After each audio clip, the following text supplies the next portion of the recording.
बुद्धं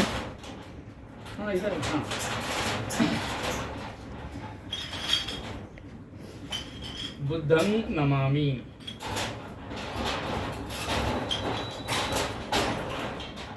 आज एका महत्वपूर्ण विषयावर मी बोलत आहे। सर्वांनी लक्ष देऊन ऐकायचे। विशेष करून युवा वर्ग, विद्यार्थी वर्ग आणि सर्वांसाठीच बोलत आहे, पण विशेष करून युवा वर्ग। जीवनात सफलता प्राप्त करण्यासाठी आज नैराश्य खूप वाढत आहे। छोटे मुलं मुली असो का तरुण वर्ग असो का प्रौढ वर्ग असो, जीवनामध्ये नैराश्य, उदासीनता, त्यामुळे आत्महत्या, घरातलं वातावरण दूषित, बेचैनी हे खूप वाढत आहे आजकाल। तर जीवनात सफलता प्राप्त करण्यासाठी काय करावं लागेल? आजचं वातावरण जरी काही प्रमाणात दूषित असलं तरी आजही अनेक लोक यशाच्या उच्च शिखरावर पोहोचत आहेत। आजही अनेक लोक आहेत, खूप प्रयत्न करत आहेत, मेहनत करत आहेत आणि आपल्या जीवनामध्ये यशस्वी होत आहेत अनेक लोक आजही। आणि अनेक लोक अपयशी पण होत आहेत, यश अपयश चालू राहतं। तर जीवनात यश प्राप्त करण्यासाठी काय करावं लागेल ते मी सांगत आहे, तर सर्वांनी नीट लक्ष देऊन ऐकायचे। तर सर्वात अगोदर आपल्याला कोणत्या क्षेत्रात प्रगती करायची ते ठरवायचं। कोणत्या क्षेत्रात आपल्याला समोर व्हायचं, जसं कोणाला डॉक्टर व्हायचे, कोणाला इंजिनियर व्हायचे, कोणाला अध्यात्मात प्रगती करायची, कोणाला खेळाडू व्हायचे, कोणाला काय व्हायचे, कोणाला सायंटिस्ट व्हायचे, कोणाला या फील्डमध्ये त्या फील्डमध्ये जायचे। तर कोणत्या फील्डमध्ये कोणत्या क्षेत्रात तुम्हाला प्रगती करायची आहे ते निवडायचं अगोदर। पण ज्या क्षेत्रात प्रगती करायची आहे त्या क्षेत्राची संपूर्ण माहिती असणं आवश्यक आहे। एखादं क्षेत्र निवडलं आपण, या क्षेत्रात मला लाईफ बनवायचे, जे काही करायचे, प्रगती करायची, पण त्या क्षेत्राची माहितीच नाही आपल्याला, तर आपण प्रगती कसं करणार? तर ज्या क्षेत्रात तुम्हाला लाईफ बनवायचे आहे, करिअर करायचे किंवा जीवनामध्ये प्रगती करायची आहे, जे क्षेत्र तुम्हाला निवडायचे त्याची परिपूर्ण माहिती असणं आवश्यक आहे सगळ्यात अगोदर। पण परिपूर्ण माहिती कुठून मिळेल आपल्याला? तर योग्य मार्गदर्शक पाहिजे। चुकीचा मार्गदर्शक भेटला तर पुन्हा हानी होईल। समजा आपल्याला जायचे, समजा एखाद्या व्यक्तीला जायचे मुंबईला आणि दुसरा कोण मुंबई आहे इकडे, कोण सांगेल की इकडे, चुकीचं दिसून येईल। तर योग्य मार्गदर्शक पण पाहिजे, चांगल्या प्रकारे मार्गदर्शन करणारा आणि कुठली अपेक्षा स्वार्थ न बाळगता आपल्या कल्याणासाठी योग्य मार्गदर्शन करेल असा मार्गदर्शक पण पाहिजे। शुभचिंतक, त्याला कल्याण मित्र म्हणतात, असे योग्य मार्गदर्शक पण पाहिजे। मार्गदर्शन नसेल तर काम बरोबर होत नाही। आणि मार्गदर्शक मिळाला, आपण क्षेत्र पण निवडलं, त्यात अभ्यास कसा करायचा, प्रगती कशी करायची, मेहनत कसं करायचं हे पण आपल्याला माहित पाहिजे। जर चुकीच्या पद्धतीने आपण अभ्यास केलं, चुकीच्या पद्धतीने मेहनत केलं, तर मेहनत तर खूप करू आपण, पण योग्य फळ येणार नाही। जसं उदाहरणार्थ एखाद्याला व्यायाम करायचे, शरीर मजबूत करायचे, पण चुकीच्या पद्धतीने व्यायाम करू लागला, आहार विहार चुकीचा असेल किंवा व्यायाम ओव्हरलोड होत असेल तर हानी पण होऊ शकते। तर योग्य मार्गदर्शक पाहिजे कोणाही क्षेत्रात। व्यायामामध्ये प्रगती करायची, खेळाडू व्हायचे, शरीर मजबूत बनायचे, त्यासाठी सुद्धा मार्गदर्शन पाहिजे। ध्यान साधनेमध्ये प्रगती करायची, त्यासाठी सुद्धा मार्गदर्शक पाहिजे। कोणाही क्षेत्रात प्रगती करायची तर मार्गदर्शक पाहिजे। आणि अभ्यास कसं करावा हे पण माहित असला पाहिजे। चुकीच्या पद्धतीने अभ्यास केला तर प्रगती नाही होणार। जसं उदाहरणार्थ एक कहाणी आहे। चौघ मित्र एके दिवशी त्यांनी विचार केले की आज नौका विहार करूया। नशा केले चौघे जण सायंकाळच्या वेळेस आणि नावेमध्ये बसले आणि चौघही जण बहुत चप्पू चला रे, ते काय म्हणतात नावेमध्ये, चौघे जण रात्रभर करत राहिले, खूप मेहनत। सकाळ झाली, सूर्य उगवला, पाहतात अरे जिथल्या तिथंच आहे नाव, 1 इंच पण नाव पुढे नाही गेली। काय झालं? तर पाहतात किनाऱ्यावर त्या नावेला ज्या रस्सीनं दोरीनं बांधून ठेवलं होतं, त्या दोरीला सोडलीच नाही। मेहनत खूप करत आहेत, नाव कशी पुढे जाणार? तर ती दोरी सोडावी लागेल। तर कोणाही क्षेत्रात मेहनत तर आपण करतो, पण योग्य प्रकारे मेहनत जर चुकीच्या पद्धतीने केला, आपण प्रयत्न चुकीच्या पद्धतीने केलं तर अपेक्षित लाभ आपल्याला भेटत नाही। त्यासाठी योग्य मार्गदर्शन कसं पाहिजे आणि प्रॅक्टिस अभ्यास कसं करावं ते पण आपल्याला माहित पाहिजे। आणि दुसरी गोष्ट, ज्या क्षेत्रात आपल्याला प्रगती करायची त्यात कोणाचा दबाव असू नये। आपण आनंदानं आनंदानं काम केलं तर ते प्रगती होते. आता कोणते समजा तुम्हाला तुमचे आई वडील एखादं काम सांगितलं असं असं कर आणि तुम्हाला ते काम अजिबात आवडत नाही, जबरदस्ती कर, ते काम आपल्याला बरोबर नाही करत.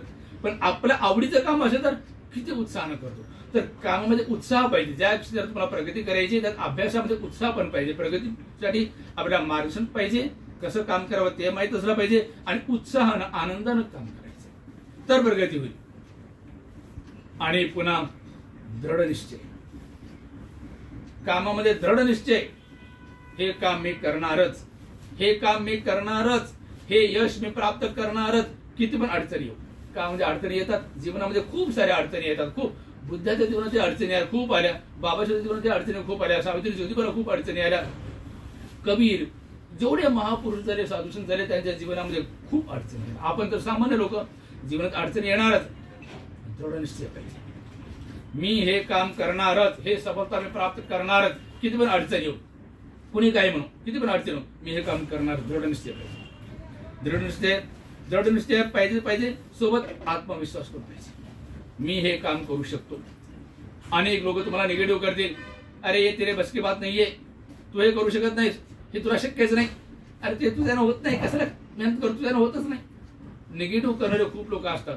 तर आत्मविश्वास पाहिजे, मी हे करू शकतो. का नाही करू शकतो, का नाही करू शकणार, मी हे करू शकतो. आत्मविश्वास पाहिजे आपल्याला. ओव्हर कॉन्फिडन्स पण नाही, कॉन्फिडन्स, अति आत्मविश्वास पण नाही. आत्मविश्वासाला पाहिजे, दृढ निश्चय असेल तर मी हे करणार, काय किती पण संकट हो, किती पण अडचणी हो, मी हे करणार, मी माघार घेणार नाही, मी हे करणारच. आत्मविश्वास पाहिजे. हे सगळं ठरवलं मग यश करण्यासाठी निरंतर अभ्यास पाहिजे. Continuity of practice is the secret of success. Continuity of practice is the secret of success. अभ्यास की निरंतरता ही सफलता की कुंजी. खूप प्रॅक्टिस करावी. कोणाही क्षेत्रात समजा उदाहरणार्थ इंटरनॅशनल लेवलचे खेळाडू पाहतो आपण, 1-2 दिवस किंवा 4-8 दिवस प्रॅक्टिस करून ते आंतरराष्ट्रीय स्तरावर पोहोचले का? अनेक वर्षांचा प्रॅक्टिस. ऑलिम्पिक मध्ये खेळाडू असो का क्रिकेट खेळाडू, तेंडुलकर, गावस्कर, विराट कोहली, कोणी पण असो, धोनी, अनेक वर्षांची प्रॅक्टिस त्यांची, तेव्हा ते आंतरराष्ट्रीय स्तरावर पोहोचले. तर नियमित प्रॅक्टिस, नियमित. आज कंटाळा आला, आज नाही करत, उद्या करतो, आज बरं नाही वाटत, राहू दे, आता थंडी खूप वाजते, गरमी खूप होत आहे, आता उशीर झाला, नंतर करतो. आळस, कंटाळा नाही.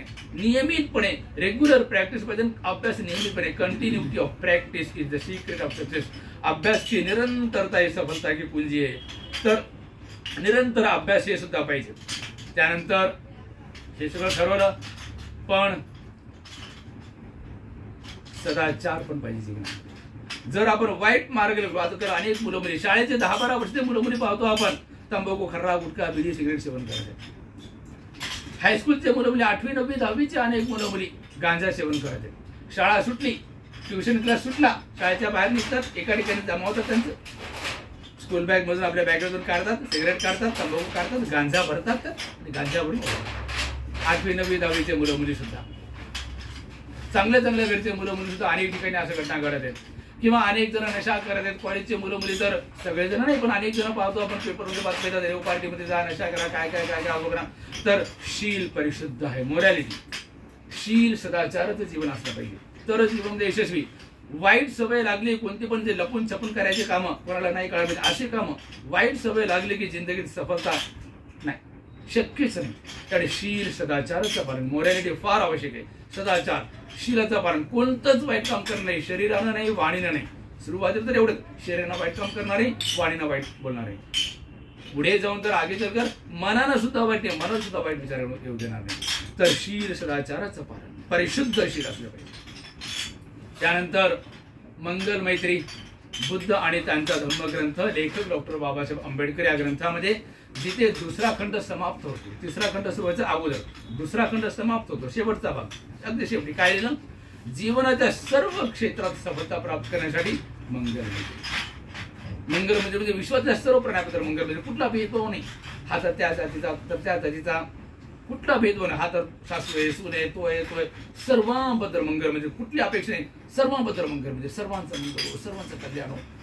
विश्वातील सर्व प्राण्याबद्दल अशी मंगल म्हणजे कुठला भेदभाव न बाळगता, मनुष्य, अमनुष्य, हिंदू, बौद्ध, जैन, शीख, कुठला भेदभाव नाही, सर्वांबद्दल मंगल म्हणजे अंतर मनातून जीव इकलवते पुत्र पर उमडे माँ का प्यार, त्यों प्यारा लगता रहे हमें सकल संसार सर्व प्रतिमंगल म्हणजे. त्यानंतर आणखी एक गोष्ट आहे खूप आवश्यक आहे. जेवढे महापुरुष जर आपल्या देशात असो का भारताच्या बाहेर असो पृथ्वीतलावर जेवढे महापुरुष कोणाला म्हणतो आपण, ज्यांच्यात सद्गुणांचा भंडार आहे त्यांनाच महापुरुष म्हणू. एखादा व्यक्ती दुर्गुण भरले त्यामध्ये त्याला कोणी महापुरुष म्हणेल का? तर सद्गुण आहेत. त्यामध्ये एक सद्गुण आहे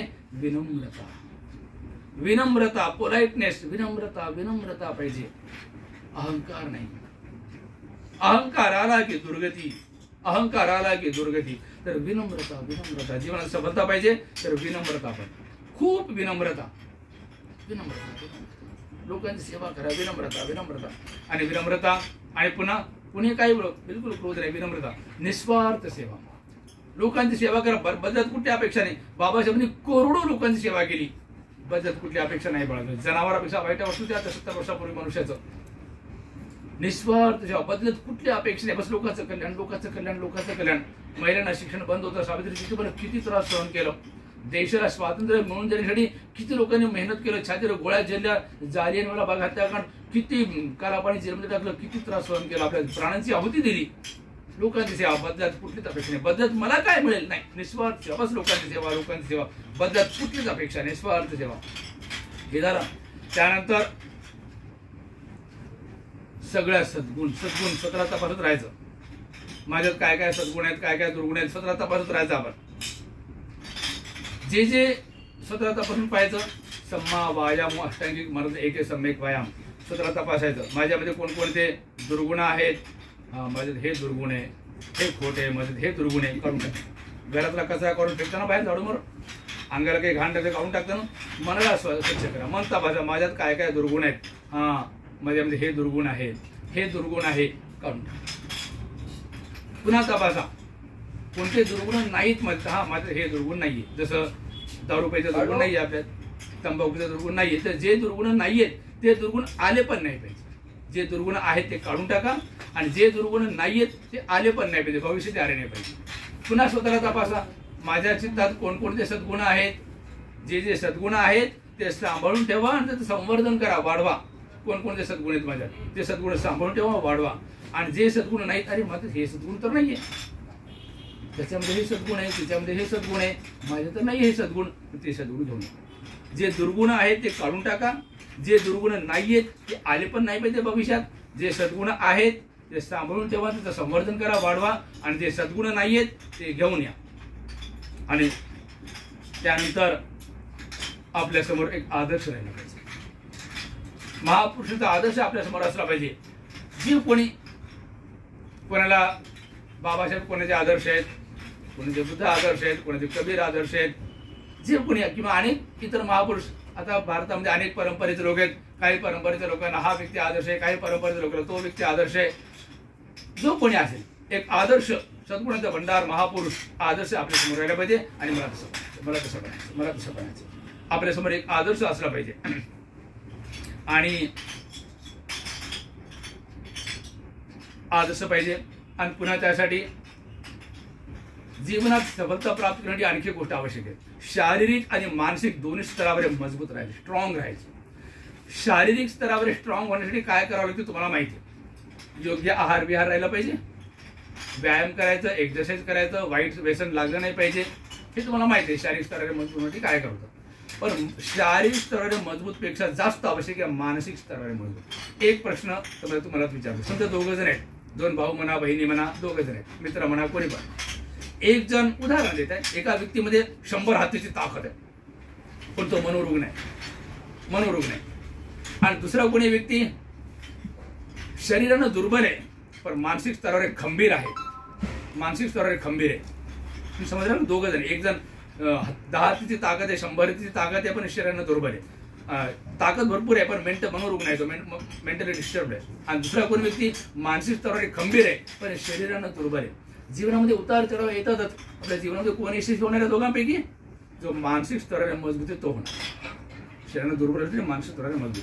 तर शरीरानं मजबूत होण्यासाठी काय करावं लागेल तुम्हाला माहिती आहे. तर मानसिक स्तरावर मजबूत होण्यासाठी काय करावं लागेल? एकच उपाय, नियमित साधना, meditation, regular practice of meditation. मानसिक स्तरावर मजबूत होण्यासाठी रोज साधना करावी लागते. किती वेळ करायचं साधना? 8 वर्षापेक्षा कमी वयाच्या मुला-मुलींना साधना करायला फोर्स करायचं नाही, जबरदस्ती करायची नाही. ते करो अथवा न करो.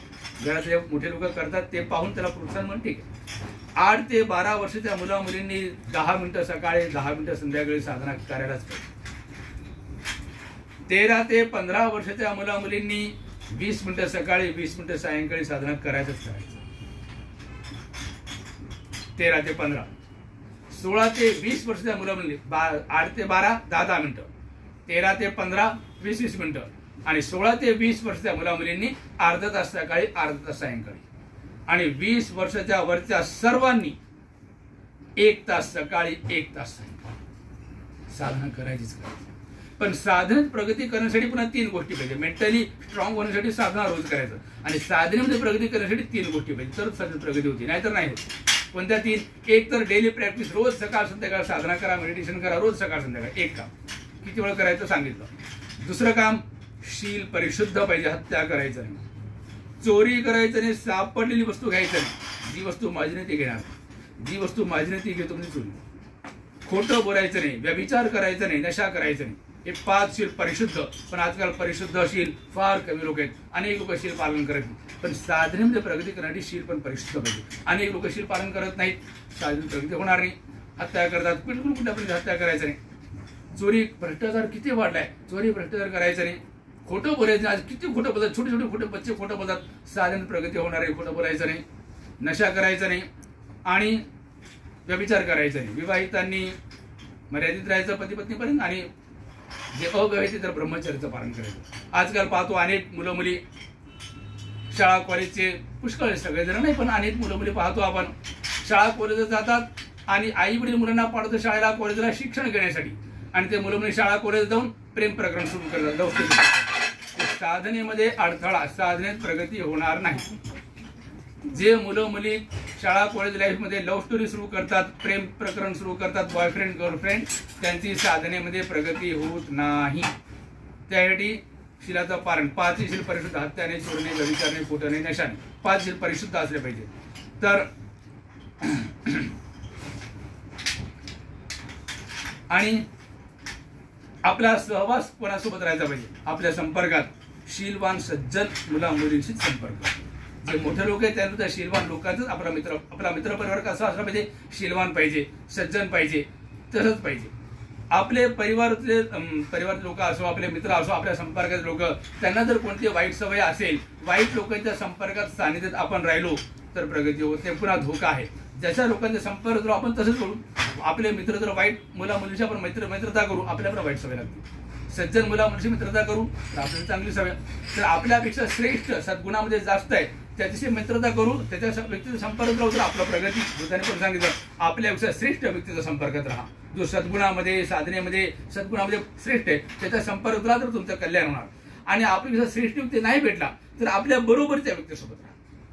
पण आपल्यापेक्षा जो दुर्गुणी आहे, दुराचारी आहे, दुर्जन आहे त्यांच्या सानिध्यात राहिलं तर आपली पण पतन होणार, आपली पण हानी होणार. तर वाईट मुलामुलीच्या सानिध्यात आपण नाही राहायचं. दुष्ट, दुर्जन, दुशील, बेईमान अशा व्यक्तीसोबत राहायचं. भ्रष्टाचारी, आळशी, अंधश्रद्धाळू या अशा लोकांच्या संपर्कात नाही राहायचं. त्यानंतर सर्व मनुष्य समान आहेत. 10-22 प्रज्ञामध्ये एक आहे, सर्व मनुष्य समान आहेत असे महत्व. जाती आहे त्याला महत्व नाही द्यायचं. शाळा कॉलेजमध्ये असो का ऑफिसमध्ये असो का कुठे पण असो, तो त्या जातीचा आहे मी त्याची फ्रेंडशिप नाही करणार, तो त्या जातीचा आहे मी त्याची फ्रेंडशिप नाही करणार, त्याची मी वाईट बनणार. ही मानसिक विकृती आहे. जातीला पाहून व्यक्तीला महत्व देणं ही मानसिक विकृती आहे. तो त्या जातीच्या म्हणून त्यावर टीका करणार, ह्या जातीवर टीका करणार, त्या जातीवर टीका करणार, ही मानसिक विकृती आहे. तर कोण व्यक्ती कोणा जातीचा आपल्याला माहित सुद्धा असू नये. मी जेव्हा शाळा कॉलेजमध्ये शिकत होतो, आमचे काही मित्र कोणी कोणी मला म्हणत होते, अरे तुझा तो मित्र कोणा जातीचा आहे. माझं काय उत्तर मला होतं, मला माहित नाही, मला माहितच नाही. मी भिक्षू बनण्यापूर्वी 4.5 वर्ष विपश्यना सेंटरवर सेवा दिली, धम्मसेवक. त्याच्या अगोदर 16 वर्ष व्यापार केला. मी व्यापार करताना आई वडील गावाकडे राहत होते, मी किरायाची रूम घेऊन राहत होतो शहरामध्ये. मला विचार होतो कोणी घर मला कोणा जातीचा आहे, मला नाही माहिती, मला काय करत तिथे मला नाही माहिती जात. तिथं आणखी किरायेदार होते, मी आणि आणखी पण किरायेदार होते, ते किरायेदार कोणा जातीचे मला नाही माहिती. जात कोणीच कधी जाणून घ्यायचा प्रयत्न पण नाही केला मी, मला नाही माहिती, मला नाही माहिती. बस कुठली जाती, बस मनुष्य आहे, सद्गुणी आहे, सदाचारी आहे, शीलवान आहे, बस तेवढं पाहायचं, अशा व्यक्तीच्या सोबत राहायचं. सर्वांशी समान व्यवहार करायचं. तर हे जे सांगितलं ते लक्षात ठेवा, हे लक्षात ठेवा तर चांगलं होते. आणि आजकाल शाळा कॉलेजचं वातावरण दूषित आहे. अनेक टीचर लोक सांगतात, अनेकांच्या घरी जातो ना भोजनाला, परित्राणा लोक आमंत्रण देतात, तिथं विचारतो मी काय काम करता तुम्ही, नोकरी, ऑफिस, सर्व्हिस, त्या लोकांना विचारतो. ते म्हणतात की मी टीचर आहे. कोण्या वर्गाला शिकवता, सांगतात हायस्कूलला आहे, कॉलेजला आहे, कुणी सांगतं लहान आहे, प्रायमरी वगैरे, पण हायस्कूल, कॉलेज. आणि काही काही टीचर स्वतःहून सांगतात, काही काही ठिकाणी मुलं मुली पण सांगतात हायस्कूलचं कॉलेजचं वातावरण खूप बिघडले, काही ठिकाणी मुलं मुली सांगतात, काही ठिकाणी टीचर सांगतात. तर संयमी जणू, अपनी सदगती अपने हात, अपने दुर्गती अपने हात, बात धर्म की समझे तो हम ही अपने नाथ. आपलं भविष्य आपल्याच हातात आहे. आपल्याला भविष्यात काय व्हायचं आपल्याच हातात आहे. चांगल्या मार्गावर चालू तर आपलं कल्याण. आता उदाहरणार्थ तिथे जे मुलं मुली आहेत त्यांना सांगत आहे, तुमचे पॅरेंट्स, तुमच्या आई वडिलांचं वय किती अंदाजे, जे कोणी आताचे विद्यार्थी आहेत, अंदाजे 30 ते 50 दरम्यान, ॲव्हरेज समजू 30, 40, 50 वर्ष दरम्यान आई वडिलांचं वय आहे. तुमच्या आई वडिलांच्या वयाचेच काही लोक डॉक्टर आहेत, इंजिनियर आहेत, वकील आहेत, जज आहेत, कलेक्टर आहेत, किंवा मोठे मोठे बिझनेसमॅन आहेत, आपल्या लाईफमध्ये वेल सेटल्ड आहेत. तुमच्या आई वडिलांच्या पॅरेंट्सच्या वयाचे काही लोक आपल्या लाईफमध्ये वेल सेटल्ड आहेत. आणि तुमच्या पॅरेंट्सच्या वयाचे म्हणजे 40-50 वर्ष वयाचे, 30-40-50 वर्ष वयाचे काही लोक जीवनात सक्सेस आहेत, लाईफ वेल सेटल्ड आहेत. आणि तुमच्या मम्मी पप्पाच्या वयाचेच काही लोक जेलमध्ये बंद आहेत. आणि तुमच्या मम्मी पप्पाच्या वयाचे काही लोक मजदुरी करत आहेत, लोकांच्या घरी नोकर म्हणून आहेत. असं का बरं? एकाच एज ग्रुपचे काही लोक मोठे साहेब झाले, करोडपती झाले, सगळं काही लाईफमध्ये अचीव्ह केलं, त्यांनी सगळं काही प्राप्त केलं. आणि त्याच वेळेचे 40-50 वर्ष वयाचे काही लोक जेलमध्ये बंद आहेत. आणि त्याच वेळेचे काही लोक लोकांच्या घरी नोकर म्हणून आहेत, मजदुरी करतात, धुणी भांडी करतात. 40 वर्ष वयाची बाई मोठी ऑफिसर झाली, आणि 40 वर्ष वयाची बाई जेलमध्ये पण आहे, 40 वर्ष वयाची बाई दुसऱ्या घरी जाऊन उपचार करत आहे. असं का बरं? विद्यार्थी अवस्थेमध्ये त्यांनी कसं जगले ते महत्वाचं आहे. विद्यार्थी अवस्थेमध्ये त्यांनी सदाचाराला महत्व दिलं, सद्गुण राहिले, अभ्यास केला, डिसिप्लिनमध्ये राहिलं, योग्य प्रकारे अभ्यास केला, वाईट संगतीपासून दूर राहिले, वाईट व्यसनापासून दूर राहिले, कुठलंच वाईट व्यसन लागू दिलं नाही. अभ्यास केले, स्वतःला संयमित ठेवलं, मर्यादित ठेवलं, अभ्यास केले आणि जीवनामध्ये सक्सेस प्राप्त केली. आणि ज्यांनी किशोर अवस्थेमध्ये, तरुण अवस्थेमध्ये, विद्यार्थी दशेमध्ये वाईट सवय लागली, कोणती वाईट कामं करू लागली, कधी ना कधी पकडे जाणार जेलमध्ये, किंवा जे वाईट सवय नाही लागली आणि अभ्यास प्रगती पण नाही केलं, अभ्यास नाही केला, प्रगती नाही, मग मोठेपणी काय होणार? साहेब काही काम मिळेल का मला तुमच्या इकडे, मला काही काम द्यायला, कोणतंही काम, झाडू उपचार कोणतंही काम करतो, ह्याच्याकडे नोकर राहा, त्याच्याकडे नोकर राहा. जर व्यायाम, बिझनेस, काही लोकांना जमतं, काही लोकांना नाही जमतं. काही लोक बिझनेस करतात, दिवाळा निघतं, काही लोक बिझनेसमध्ये प्रगती करतात. तर व्यापार करता जर येत असेल तर व्यापारामध्ये प्रगती करतात. कमी शिकलेले लोक व्यापारामध्ये खूप प्रगती करतात. पण काही ठिकाणी व्यापार सुद्धा नाही जमत, मग दुसऱ्या ठिकाणी नोकर म्हणून राहावं लागेल. तुम्हाला काय व्हायचे पुढे तुम्ही ठरवा. तुम्हाला जर काही विशेष अचीव्ह करायचं असेल, खूप मेहनत, खूप डिसिप्लिन, दृढ असते, आपलं ध्येय ठरवा आणि त्या मागे राहा. डिसिप्लिन, अभ्यास, वाईट व्यसनापासून दूर राहिलं तर, आणि अभ्यास चांगला केला तर तुम्ही पण मोठे साहेब बनणार, मॅडम बनणार मोठेपणी. नाहीतर मग दुसऱ्या जागी नोकर म्हणून राहा, नाहीतर मग काहीच नाही, बेकार म्हणून राहा, किंवा मग मजदुरी करून राहा आणि वाईट सवय लागली तर जेलमध्ये. तर आपलं भविष्य आपल्याच हातात आहे. पॅरेंट्स तुमचे काय करणार? काही नाही करणार, फक्त तुमचे पैसे खर्च करणार. तुमचे मम्मी पप्पा तुमच्याकडे फक्त पैसे खर्च करणार. या कॉलेजला पाठवतील, त्या कॉलेजला पाठवतील, या शाळेला पाठवतील, त्या शाळेला पाठवतील, या टीचरकडे, त्या टीचरकडे, या क्लासला, त्या क्लासला पाठवतील आणि पैसे खर्च करतील. मेहनत तर तुम्हालाच करावं लागेल. तुम्ही जर अभ्यास नाही केलं तर काय करतील? त्यांचे पैसे वाया गेले ते. आणि मम्मी पप्पा श्रीमंत तर भरपूर पैसे खर्च करतील. मम्मी पप्पा जर गरीब असेल तर जेवढे पैसे खर्च करायचे तेवढे करतील, जेवढे पैसे आहेत त्यांच्याकडे, त्यानंतर काहीच नाही.